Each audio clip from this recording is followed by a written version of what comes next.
Across the stripe, Harold Kinder will show them the white flag, which means there'll be one more lap remaining. There's the flag, final lap. This is the 200th revolution of this triangular-shaped racetrack, and right now the battle seems to be further back as well. You get a look at that 170-mile-per-hour conga line down that front straightaway at 0.7 of a mile. Richmond leads the way. Elliot has less than 2 miles to try to reel him in, but it's Tim Richmond by 7 car lengths. Further back, Kyle Petty is still in third. Cale Yarborough fourth. The battle behind that, Earnhardt, Bobby Allison, and Ricky Rudd in that order. There's Elliot. And there you see the difference as they work the short chute, heading across the tunnel towards turn number 3. Tim Richmond's got to be grabbing that steering wheel. White knuckle has the foot planted firmly on the floorboard, holding it wide open. There's a look at Richmond, 32 years of age. Could the comeback be complete, Eli? Could he take a checkered flag and win it? What a tearful celebration that's going to be. Richmond less than a half a mile from victory. If he wins, it would be the 3rd straight victory for him here at Pocono. The crowd waving Richmond with the hand out of the window, and Tim Richmond has picked up the victory in the Miller High Life 500 here at Pocono. Bill Elliott is second. Right here as the white flag comes out, down to the stripe, dropping all the way below the line. Earnhardt getting really fancy as he tries to break the draft, and Allison moves in. Davey Allison definitely closed the ground.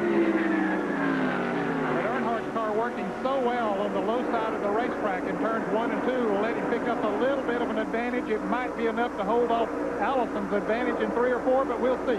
Here they come. Last lap to decide it all. Earnhardt, the defending Winston Cup champion, trying to hold off Davey Allison. Allison is making his move. He closes. He pulls up. He's pulling alongside. Davey Allison on the high side. Earnhardt on the bottom. Here they come to the line. Allison trying to drop low as they come to the line. It will be by 4 or 5 car lengths. Car number 3. Earnhardt. They're off of turn 3, headed down for the start-finish line. 1 lap to go. White flag from Harold Kinder. 2.5 miles of racing remaining here on this triangular layout in the Pocono Mountains. Alan Kulwicki, a half a car length back, Eli, in turn 1. He knows he's got to make his move. This is where his car is the strongest. Can Kulwicki do it? Boom, a little tap again, and Earnhardt is high. Kulwicki on the bottom of the track. They're door to door up to turn 2. Alan Kulwicki found that inside groove to his liking. He'll try and out-accelerate Earnhardt. Now again, let's watch Kulwicki's car, because coming off turn 2, as we've been telling you, his car has been riding up a little bit. He has the inside lane covered. And again, the car rides up a little bit more. Earnhardt was waiting for it, finds the inside groove, and Dale Earnhardt now pulls off for the lead. And that might have been the experience of Earnhardt, knowing, as we all have been pointing out, exactly what Kulwicki's car has been doing. And look at this. Earnhardt says, see you, but Kulwicki says, not yet, buddy. We've still got about a half a mile to go. Off turn 3, the crew is watching. Cecil Gordon and the rest all cheering. Earnhardt will pick up the victory. Alan Kulwicki will finish second. Bring him up in those point standings in front of Elliot by a pretty good margin. White flag is out on Earnhardt, on Bodine, on Wallace, Elliot, Labonte coming across the stripe. Final lap for Dale Earnhardt, and right where he met disaster, waving in his last lap. Crash up in turn 3. A crash in 3, getting through it. There's Schrader in the wall, needling his way through. Comes Dale Earnhardt. He's going to win it after a car crashes. 2 of them have crashed. Okay, made his move off of turn 4 this time, and it worked for him now. Has Bill Elliott gotten too far away? They got the white flag. 1 to go, last time around. Here's Bodine in second place, and he's got about 10 to 12 car lengths to make up. And that's a lot of making up to do. Waltrip takes the high side. Let's see if he tucks in behind. It takes one more stab at trying to contain $1 Million Bill. Winner of 11 races 2 years ago. Won the Winston Cup. There's that battle for second position. And as they run just a little off, not nose to tail, trying to draw away is number 9 Elliot. Bodine gives it everything he's got at over 200 miles an hour off turn number 4. Here they come driving for the finish at the line. It'll be number 9 Bill Elliott has won the 9th annual Butch Clash here at the World Center. Morgan Shepherd is going to be able to hold him off. There is going to be no traffic between Shepherd and the finish line. Morgan Shepherd has it off of turn number 4. Ingram will finish second. A good race. And the number 32 car of Dale Jarrett finishes 3rd. Ingram is on his way. In the first 2 segments. Now Earnhardt With the white flag out, he's in the final lap, and he has the lead over Labonte. Richmond is there. Labonte and Richmond will slam it to the firewall. Both of them. But then so will Dale Earnhardt. Here's the sprint down the final straightaway. On the backside of the mile-and-a-half racetrack, Labonte looks to the inside. Nothing there. Earnhardt slams the door. Richmond's out of it. No way. He can pick it up in his position, number 3, and it is Earnhardt, Labonte, Richmond, 1, 2, 3. Earnhardt for 200. Through the tri-oval, down Harold Kinder. Look, the flag is out. This is for the whole banana.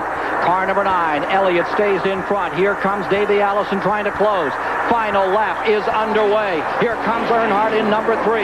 First 3 cars back straightaway. Allison pulling up. Elliot on the inside. Allison on the outside. Now swinging back to the outside goes car number 9. It's Bill Elliott back into the lead by 2 car lengths. Turn 3. He was trying to break the draft, and he did a good job of it. But let's see, here is where the crucial point is. Coming off of this turn, it's a long way to the start-finish line, Ken, from turn 4. Joey Knuckles, crew chief for Allison, looking on intensely. Here they come, driving to the tri-oval. Final time, final moment. Davey Allison moves it out. He's going to take one last shot at the line. Give it to Bill Elliott. Elliott wins. Davey Allison with a wonderful second-place finish. One last time. But you see, Rudd is using up a little speed to execute that blocking maneuver. I mean, obviously, it looks really good for him right now. He's playing a tactical game. He has allowed, because of his blocking maneuvers, to let the other guys close up, to let Parsons and Wallace close up. But it may be very hard for them to get by, which is the key thing.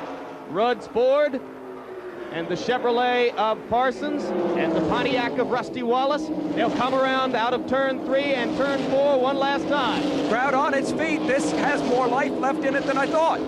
Checkered flag out. Ricky Rudd gets it. Well, what did you think? Did you think Wallace?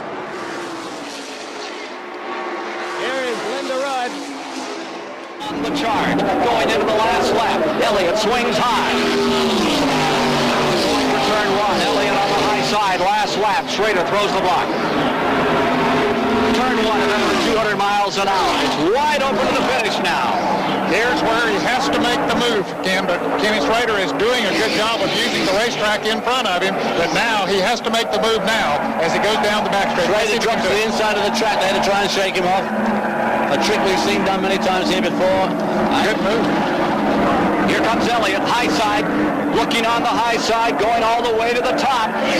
Coming down for the finish. Schrader on the bottom at number 90. Bill Elliott on the outside, coming down to finish the first 125. Elliott's there. Here comes Schrader back for the line. They're still side by side. It looks dead even. I think Schrader got it. Schrader made it. Schrader may have taken it by it. We'll have to look at that and replay. Schrader on the bottom of the track. Elliott had him 100 feet from the line. Incredible finish. Incredible indeed, both to Ben Schrader and his owner, Judy Dunleavy. Dunleavy been coming here for 38 years to Daytona Racing. Now let's see it in replay, and we'll see if he really did win it. Elliott seems to have the advantage about 100 yards away, but Schrader then cuts to the inside of the racetrack where he can get the most speed and just barely gets it by inches. Let's go to victory lane with our colleague, Chrissy Konowacki.